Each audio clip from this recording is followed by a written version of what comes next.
L'histoire commence dans un monde dystopique où une fille regarde son chiot en peluche, triste qu'il soit déchiré. La mère de la fille suggère de s'en débarrasser. Bien qu'ils viennent de l'acheter, elle pense que le recoudre rendrait le jouet laid. Ils sont riches. Ainsi, la mère n'a aucun problème à acheter un autre jouet. La petite fille aussi, bien qu'attachée à ce jouet, accepte de le jeter, influencée par les paroles de sa mère. Alors, la mère jette le jouet avec d'autres ordures dans la poubelle juste devant leur maison. Le sac poubelle passe par un système de ventilation et arrive dans un camion de ramassage des ordures, qui transporte les déchets pour leur élimination finale dans la décharge sous la ville. Pendant ce temps, alors que la mère retourne chez elle, une silhouette mystérieuse encapuchonnée pose son regard sur elle et la fixe avec haine pour avoir jeté les choses si facilement. Peu après, le camion de ramassage entre dans la décharge, suivi par un autre homme mystérieux. Quelques minutes plus tard, un membre du personnel de cette installation trouve l'homme en train de fouiller dans les ordures dans une pièce remplie de sacs poubelles. Soupçonneux, le garde pointe son arme sur l'homme, exigeant de savoir qui il est et quel est son but ici.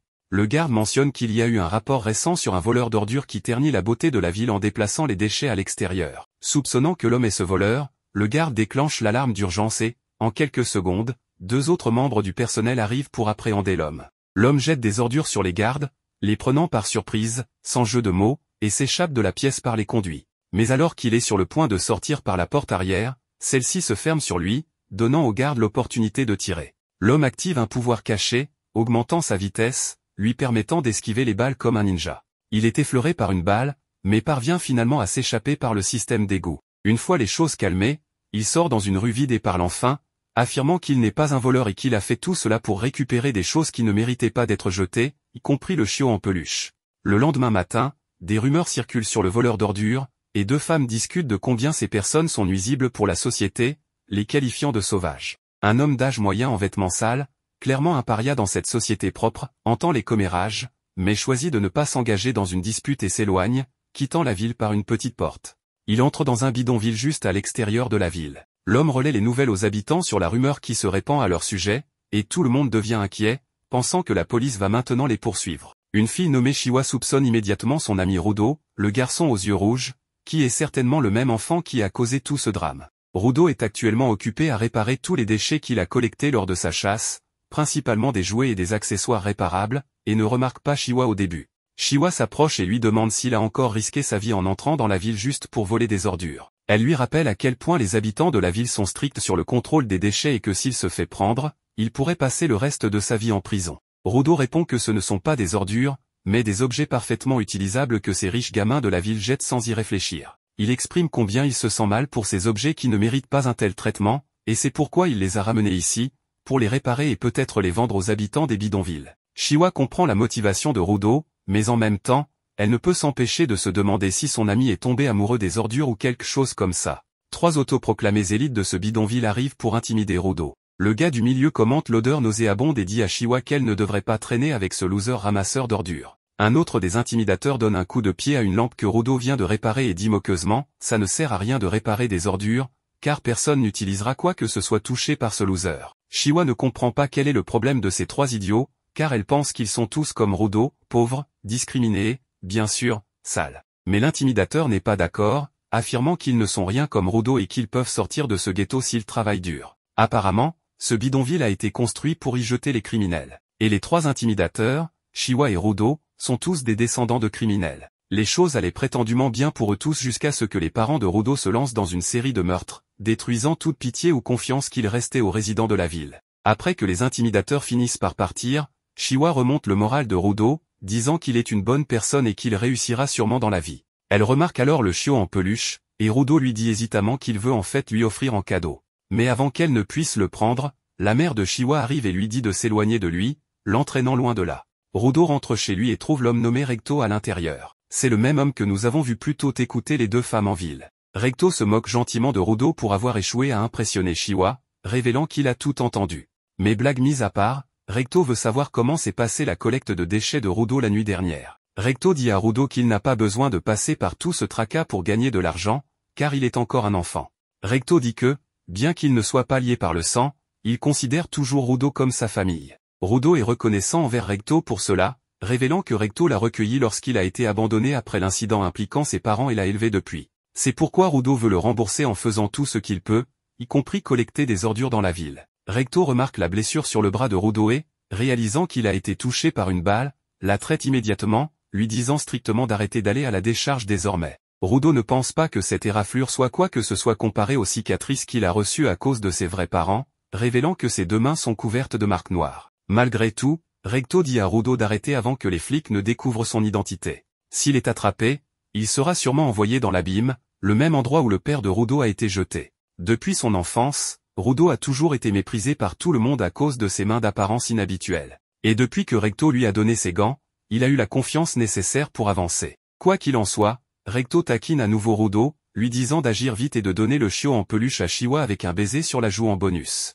Rudo refuse évidemment et se lance dans une bagarre amicale avec son père attentionné. Pendant ce temps, l'homme encapuchonné que nous avons vu au tout début se tient dehors, écoutant la conversation de Rudo. Sa relation avec Recto est une relation amoureuse. Il exagère souvent. Il lui tient la joue et lui dit qu'il devrait apprendre à sourire parfois. Et même s'il n'est pas heureux, il pourrait tout aussi bien feindre un sourire pour que les autres ne sachent pas qu'il n'est pas heureux. Comment pourrait-il même feindre un sourire quand son œil sort comme s'il y avait quelque chose qui n'allait pas chez lui?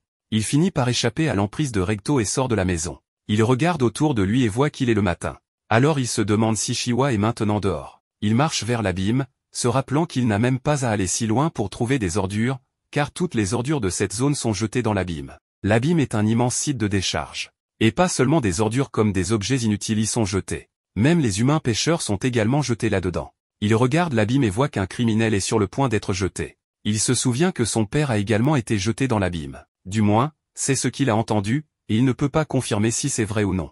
Il entend une personne dire que quelqu'un est sur le point d'être jeté à nouveau. Il dit oui et se retourne pour voir que c'est Shiwa. Ils échangent des amabilités, et elle admet qu'il est rare de le voir par ici. Eh bien, peut-être que c'est son jour de chance. Pour lui, la vue de là-bas n'est pas si belle. Pas que la vue de tout le bidonville soit bonne, mais c'est juste complètement différent. La raison pour laquelle le bidonville a été construit au bord de la ville est de montrer aux gens là-bas que s'ils se comportent mal, ils seront jetés dans l'abîme. C'est drôle, car peu importe combien vous essayez d'éviter de voir des gens tomber à leur mort, vous les verrez sûrement là-bas. Rudo mentionne que c'est exactement ce que Recto lui avait conseillé, et en entendant cela, Shiwa lui confirme que c'est parce qu'il tient beaucoup à lui et qu'il compte pour lui. Face à ces mots, Rudo rit à l'idée que quelqu'un comme Recto puisse l'aimer, mais en répétant ces paroles, il se rend compte qu'elle a dit aussi. À peine Shiwa s'en rend-elle compte qu'elle ne peut s'empêcher de rougir, alors elle tente de lui expliquer qu'elle ne le disait pas dans ce sens-là. En la voyant réagir ainsi, Rudo ne peut s'empêcher de tomber à la renverse sous le choc, ce qui fait qu'il finit par révéler la peluche. Au moment où elle se rend compte de ce qu'elle a entre les mains, Rudo rassemble toutes ses forces pour lui dire que lorsqu'il l'a trouvée, il a pensé que cela pourrait lui plaire. Il admet qu'il est possible qu'elle n'aime pas quelque chose que quelqu'un d'autre a jeté, mais il a tout de même cru que la peluche serait plus heureuse avec elle que dans une poubelle. En lui tendant la peluche pour qu'elle la prenne, Shiwa la reçoit et lui dit qu'elle est heureuse et qu'elle en prendra soin pour toujours. Rudo est incapable de garder une expression normale en la voyant si contente, et lorsqu'il s'éloigne, il finit par courir de toutes ses forces, heureux d'avoir réussi à lui offrir ce cadeau. Alors qu'il rentre chez lui, il heurte les apôtres en chemin. Ils sont environ 4, et c'est une vue très inhabituelle dans le bidonville. Ils ne lui font rien et continuent leur chemin. Mais il se demande ce qui a pu les amener là. Il continue de courir jusqu'à ce qu'il arrive chez Recto. Il voit un homme essayer de tuer Recto et crie, mais il n'y a personne pour l'aider. Il court pour combattre l'homme, mais l'homme le repousse. Lorsqu'il se reprend, l'homme en a fini avec Recto. Il reste assis là, regardant l'homme partir sans savoir quoi faire. Quand il se ressaisit, il crie le nom de Recto et court à son secours. Recto crie qu'il devrait partir, mais il ne peut pas laisser son oncle comme ça. Recto lui crie dessus. Il lui dit qu'il doit changer le monde. Il est le seul qui peut changer un monde aussi sale que celui-ci, et il doit survivre. Rudo a tellement d'amour pour Recto et ne peut s'arrêter de le tenir. Alors il continue de s'accrocher. Les apôtres arrivent là et le trouvent avec un corps mort. Ils tirent pour l'incapacité et le déclarent meurtrier, l'arrêtant pour avoir tué Recto. Il proteste. Tout d'abord, Recto n'est pas mort. Il pourrait encore être sauvé s'ils agissent vite. Cependant, les apôtres, qui pensent qu'ils sont plus élitistes que les gens du bidonville, se moquent même de la vie des habitants du bidonville. Ils veulent juste attraper celui qu'ils présument être un criminel. Il essaie d'expliquer qu'il n'a tué personne et que la personne qui l'a tué vient de s'échapper. Cependant, il déclare qu'il vient du bidonville et est définitivement capable de meurtre. De cette pièce, il est emmené directement à l'abîme. C'est drôle comment, en une fraction de seconde, les circonstances d'une personne peuvent changer pour devenir ce dont il parlait autrefois. Il est suspendu au-dessus de l'abîme, et tout le monde commence à commérer à son sujet.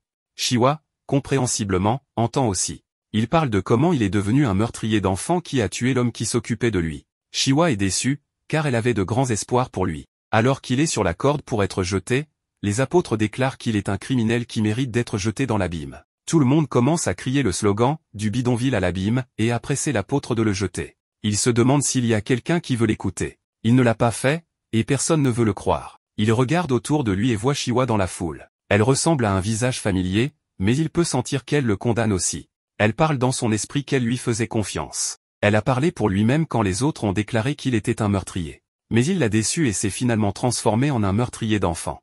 Elle laisse tomber la peluche qu'il lui avait donnée et s'éloigne, déçue. Voyant que personne ne pouvait même dire un mot gentil à son sujet, il se sent très mal. Il avait été condamné même avant ce qui s'est passé, et c'est une raison suffisante pour haïr tout le monde. Il jure qu'il aura sa revanche. Mais la question est quand, car il est jeté directement dans l'abîme, et l'obscurité l'enveloppe. Il peut sentir sa vie s'éteindre alors qu'il voit plusieurs visions devant lui. Ses yeux se ferment dans l'obscurité et, de manière choquante, il les ouvre à nouveau, cette fois, pas au monde, mais à une scène de déchets. Il conclut qu'il a bel et bien été jeté dans l'abîme. Il regarde autour de lui et entend des sons et des mouvements. Il sait que ce qu'il est sur le point de rencontrer n'est pas favorable. Il a en effet entendu dire que l'abîme est sombre, mais ce qu'il ne sait pas, c'est que c'est un enfer sur terre. En un changement de scène, nous voyons un peu des pensées de Rudo. Il a toujours trouvé cela étrange, et c'est que, malgré l'intérêt que tous portent à la saleté et aux criminels, personne ne semble s'en soucier ni réfléchir à ce qui se passe lorsqu'on tombe dans l'abîme. Revenant au moment présent, Rudo commence à fuir pour sauver sa vie de ces monstres géants qui se précipitent rapidement vers lui. Au moment où il est encerclé, il se demande « Qu'est-ce que ces choses ?» car elles ressemblent à des masses de déchets vivants. Il échappe de justesse à la morsure de l'un d'eux et, alors qu'il continue de fuir à toute vitesse, il tombe au sol pour se retrouver face à un crâne humain. Cela le pousse à se demander comment ils ont osé le jeter dans cet endroit, et à cause du bruit qu'il fait en criant, le sol sous ses pieds s'effondre, le faisant tomber dans une zone plus basse, hors de vue des monstres. C'est alors qu'il se rend compte que l'air de cet endroit ruinera ses poumons, mais il continue de le respirer, se promettant de trouver un refuge rapidement dans un endroit sûr. Cependant, lorsqu'il observe le paysage autour de lui, il commence à douter qu'une zone sûre puisse exister dans cet enfer. Soudain, il commence à tousser du sang, affecté par la toxicité de l'air, ce qui attire l'attention des monstres derrière lui. Lorsqu'il se rapproche à nouveau, il se demande si tout va encore une fois se terminer sans qu'il puisse rien faire. Aussitôt après, il prononce le nom de Recto, et l'image de son corps sans vie lui vient à l'esprit. Cette pensée l'empêche de se rendre et lui fait comprendre qu'il lui reste encore une chose à accomplir. Il prend alors une barre de métal et déclare que ceux qui l'ont méprisé, ceux qui l'ont accusé à tort et ceux qui l'ont jeté dans l'abîme vont payer. Mais avant quiconque, le premier à payer sera celui qui a tué Recto. Il va le chercher, le trouvera, puis l'anéantira. Après cela, l'une des bêtes se jette pour le dévorer, mais Rudo l'écarte simplement d'un puissant coup de barre métallique qu'il tient dans ses mains. Il pense également qu'il fera attendre la mort elle-même avant de réclamer sa vie, jusqu'à ce qu'il ait accompli son objectif. D'un autre côté, nous voyons qu'une personne inconnue avec une ombrelle n'est pas très loin de cet endroit et porte son attention sur ce qui se passe lorsqu'une boîte de conserve lui tombe dessus. De son côté, Rudo commence son combat contre ces monstres, et alors qu'il assène de bons coups à l'un d'eux, on voit qu'il continue de saigner à cause de l'intoxication. À ce moment, il jette son arme sur l'une des bêtes, et alors qu'il est en l'air, il est violemment frappé par une autre, ce qui le projette à plusieurs mètres de distance. Sans avoir le temps de se reposer, Rudo prend maintenant un feu de circulation pour le lancer comme une lame rotative sur les membres de l'un d'eux, avant d'être surpris par un autre qui l'attaque depuis le sol. En s'écartant à nouveau, il ressent des difficultés à respirer à cause de la pollution de l'air de cet endroit horrible. Et tandis qu'il résiste, on voit une petite étincelle jaillir de son corps, quelque chose dont il ne se rend pas compte. À ce moment, il est attaqué de deux directions différentes, mais au moment de l'impact, il prend une tôle de toit comme une lame pour couper l'un d'eux en deux, et quelques secondes plus tard, cela explose sans laisser de traces. Après avoir vaincu ses ennemis, il tombe à genoux sans prêter attention à un autre qui s'approche. Celui-ci est beaucoup plus grand que les précédents, et en se rapprochant, il lève lentement deux pattes, révélant une taille colossale. Rudo le regarde fixement et, sans hésiter, commence à fuir dans la direction opposée à toute vitesse. Quelques secondes plus tard, le géant de déchets s'effondre au sol avec fracas, générant une onde de choc qui repousse tous les déchets autour de lui, atteignant également Rudo et le faisant voler. Lorsqu'il ouvre les yeux, la première chose qu'il voit est un inconnu avec une ombrelle juste à côté de lui, affaibli par la contamination de ses poumons. Cet homme le saisit par les vêtements pour le relever et lui donne ensuite un bon coup de pied dans le dos. Alors qu'il encaisse la douleur de ce coup, l'inconnu le rattrape à nouveau et lui place un masque à oxygène, ce qui le surprend, car il peut maintenant respirer normalement. Grâce à cela, la première chose qu'il fait est de demander ce que cet endroit est et ce que sont ces monstres. Face à ses doutes, l'homme à l'ombrelle lui fait signe de se taire et le lui dit à voix très basse. Sans lui obéir, Rudo élève la voix pour savoir ce que ce monde est, et une fois de plus, l'inconnu lui répète la même chose. Après quelques tentatives, Rudo lui dit qu'il ne l'entend pas bien et qu'il veut qu'il parle plus fort. En réaction à cela et à son attitude, l'homme lui crie avec rage qu'ils ne sont pas sous terre, mais à la surface, et que ceux d'en haut, ceux de la cité céleste, ont jeté toute cette poubelle. De plus, il lui a déjà dit plusieurs fois de se taire, car c'est à cause de cela qu'ils ont été repérés par ces monstres. Il s'agit de bêtes de déchets, des monstres nés des ordures, et il est inutile de les détruire encore et encore avec des armes ordinaires. Elles réagissent également au bruit de la voix humaine, ce qui explique pourquoi il parlait à voix basse.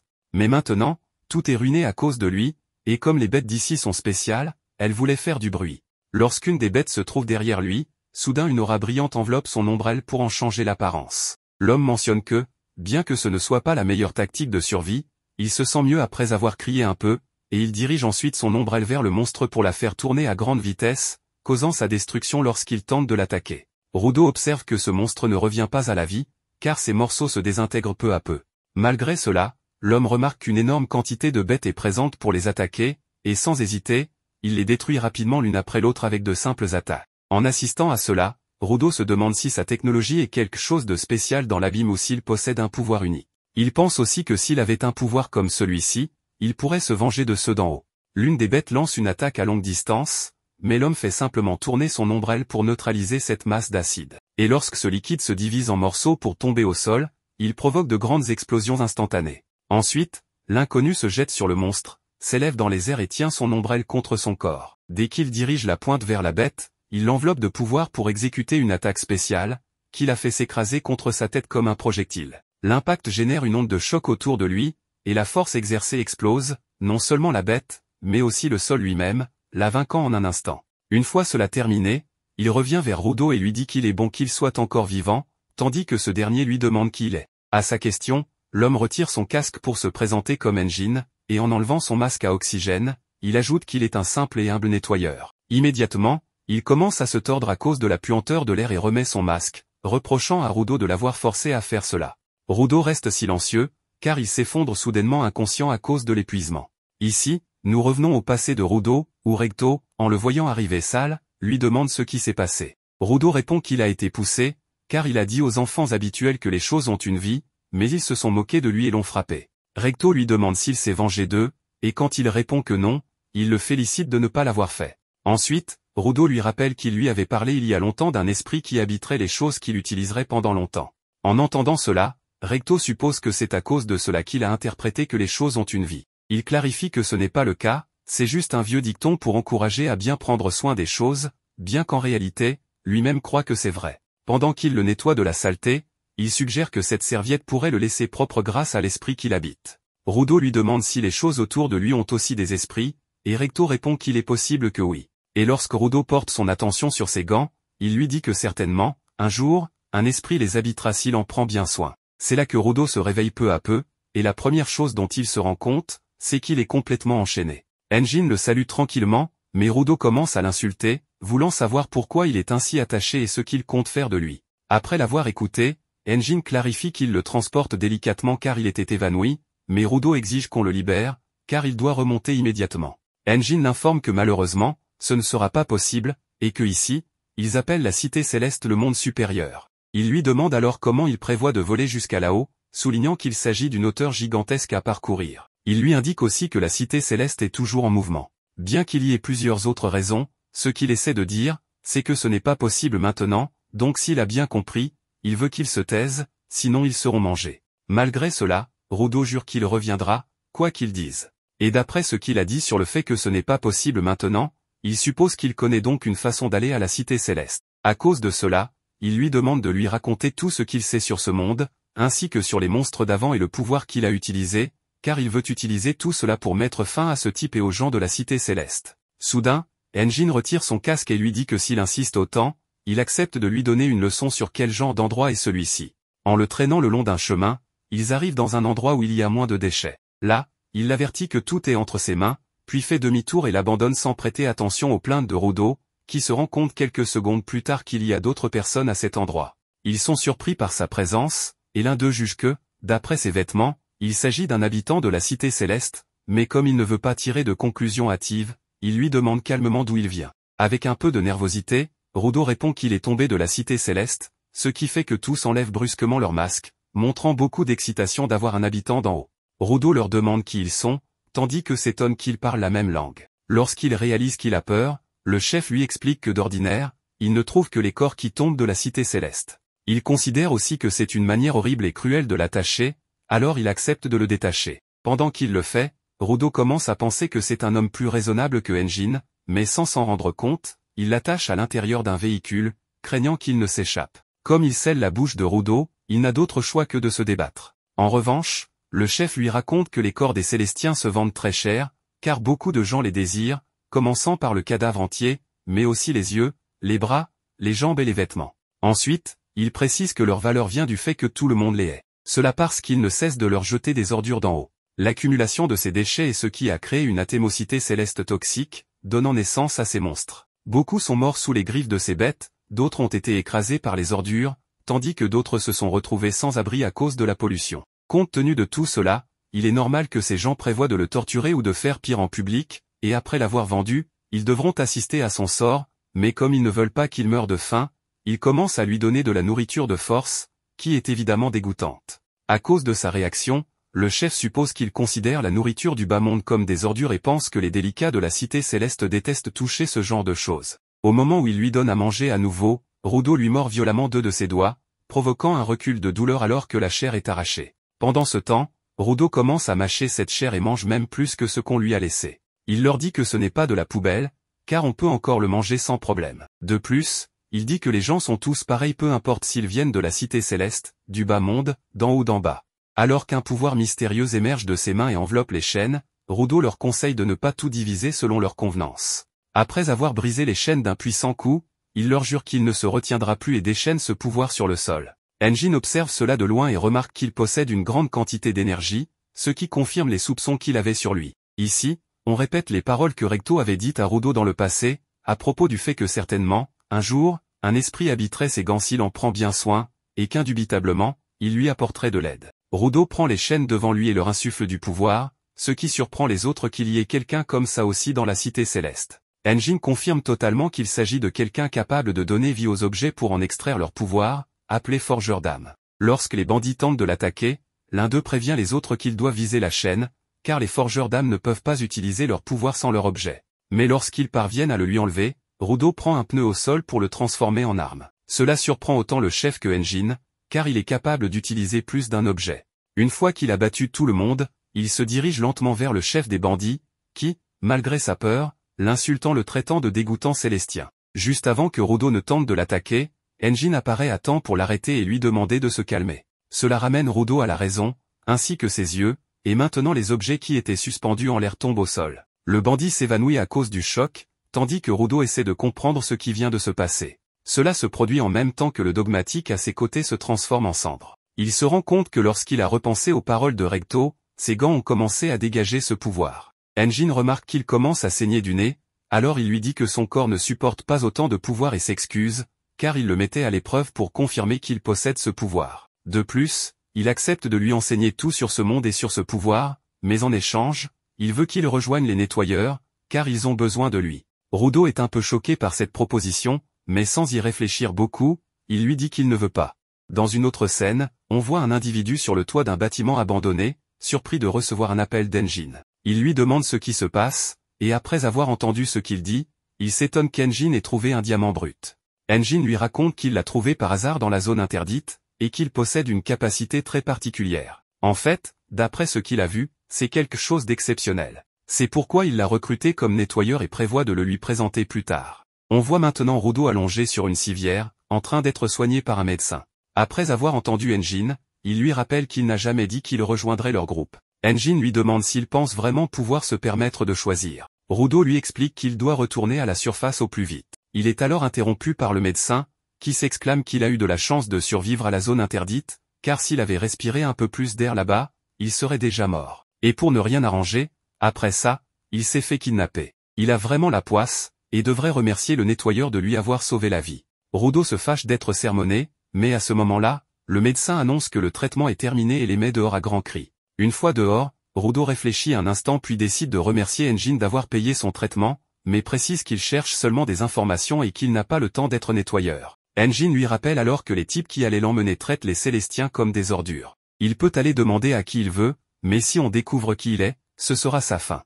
Rudo continue à y réfléchir. Enjin précise que dans ce monde, les gens ne sont pas assez gentils pour donner des informations gratuitement. Après cela, Enjin l'emmène manger quelque chose et s'étonne de voir à quel point Rudo mange, même si c'était prévisible vu tout ce qu'il a vomi après avoir mangé ses immondices.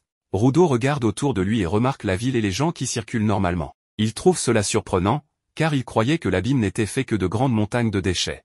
Il s'était vraiment trompé. Profitant de l'occasion, Enjin lui demande comment il s'appelle. Rudo se présente enfin, sans s'arrêter de manger. Enjin trouve son nom stylé et annonce qu'il est temps pour sa première leçon sur le bas-monde. Il explique que dans le bas-monde, les émotions ou l'anima s'accumulent dans les déchets, et au bout d'un certain point, elles se transforment en énergie capable de provoquer différents phénomènes. L'un de ces phénomènes est l'apparition des bêtes de déchets, qui attaquent les humains dès qu'elles les voient. En général, elles vivent dans les zones de déchets à l'extérieur des villes, mais parfois, elles attaquent aussi les cités. Rudo demande s'il ne vaudrait pas mieux construire des murs. Enjin lui répond qu'il pense comme un enfant, les gens ne peuvent pas vivre enfermés pour toujours. Rudo lui donne raison. Enjin lui rappelle que les armes normales ne fonctionnent pas contre ces bêtes, car leur noyau est fait d'anima, mais qu'on peut les vaincre avec des gants comme les siens. C'est comme un couteau qu'un cuisinier a affûté avec soin ou une plume utilisée pendant des années par un écrivain. Lorsqu'une personne utilise un objet pendant longtemps et y tient suffisamment, l'anima commence à le reconnaître, et on appelle ces objets des instruments vitaux. On ne peut vaincre une bête à noyau d'anima qu'avec un instrument vital. Cependant, peu de gens peuvent extraire le pouvoir des instruments vitaux. Rudo demande s'il insinue qu'il est l'une de ces personnes capables de le faire, et Enjin confirme qu'ils ont tous deux ce pouvoir, ce sont des forgeurs d'âme. En entendant cela, Rudo commence à assimiler l'information en silence, pensant que ce que disait Recto est peut-être vrai.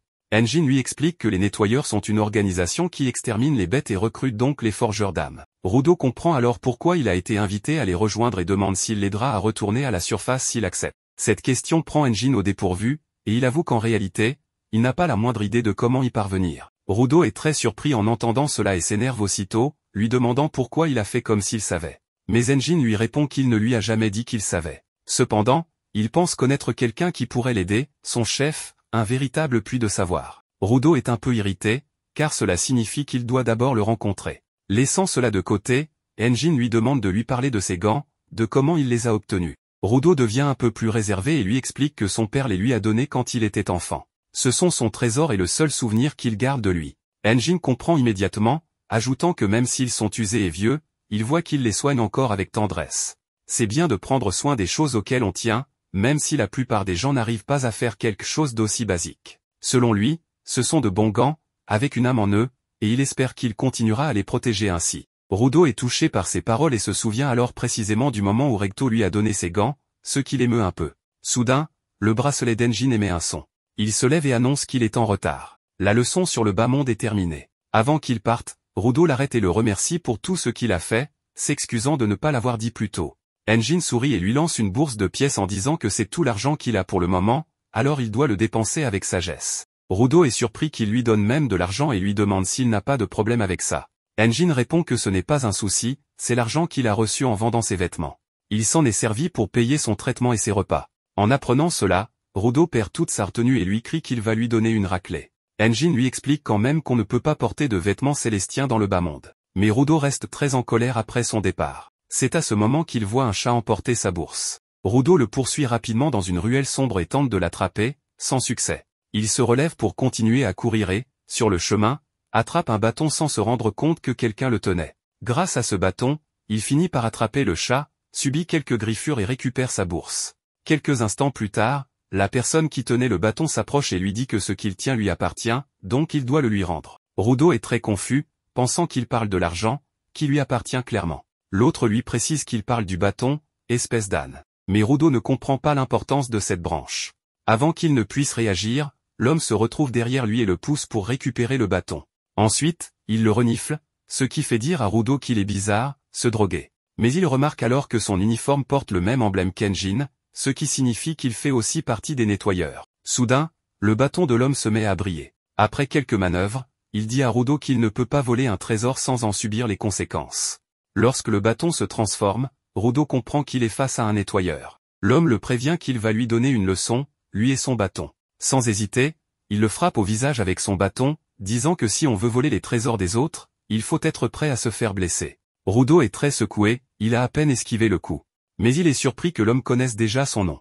Celui-ci confirme qu'il est un nettoyeur et qu'Enjin lui a vaguement parlé de lui. Il se présente alors comme Zanka Nijiku, membre des nettoyeurs. Enjin lui a demandé d'être son instructeur, mais il ne pensait pas commencer par une leçon aussi basique, ne pas voler les autres. Rudo lui explique qu'il a pris le bâton pour attraper le chat qui lui avait volé son argent. Sans l'écouter, Zanka lui dit d'aller dire à ses parents qu'ils auraient dû mieux l'éduquer. Cette remarque fait perdre son calme à Rudo, car cet homme ne sait rien de lui pour insulter Recto. La colère fait briller ses yeux dans l'obscurité, mais il se souvient alors que Recto lui disait de ne pas être orgueilleux s'il voulait qu'on l'écoute. Il fallait d'abord se calmer et essayer de comprendre l'autre. Se rappelant cela, Rudo retrouve son calme, comprenant que Zanka s'était énervé parce qu'il pensait qu'il lui avait volé quelque chose de précieux.